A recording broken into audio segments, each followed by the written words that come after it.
আবু তহা আদনান গ্রেপ্তার হয়েছে। ভিডিওটি সবার আগে শেয়ার করে তারপরে আপনি শুনুন কেন গ্রেপ্তার হয়েছে, এখন আমাদের কি করণীয়। প্রিয় বন্ধুরা আমার, আপনারা জানেন রংপুর থেকে আমাদের বাংলাদেশের সকলের প্রিয় একজন ইসলামিক স্কলার, তারুণ্যের অহংকার, বর্তমান সময়ের জনপ্রিয় ইসলামিক স্কলার আবু তহা মোহাম্মদ আদনান, তাকে এর আগেও এই ফ্যাসিবাদী সরকার গুম করেছিল। তখন আমরা সবাই মিলে সোচ্চার ছিলাম, ফেস দ্য পিপলে লাইভ হয়েছিল, লোকেশন শেয়ার করেছিল।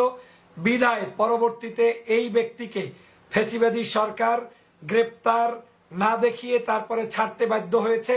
কারণ তাকে না ছাড়লে তখন সমগ্র বাংলাদেশে সমস্ত বাংলাদেশের যুবক তরুণরা ক্ষিপ্ত হয়ে উঠত এবং পরবর্তীতে আমরা আবু তহা আদনানকে ফেরত পেয়েছি, আলহামদুলিল্লাহ। কিন্তু আজ আবার আবু তহা মোহাম্মদ আদনানকে অ্যারেস্ট করা হয়েছে। আবু তহা মোহাম্মদ আদনান আমাদের এই ছাত্র আন্দোলনের অধিকারের জন্য লড়াই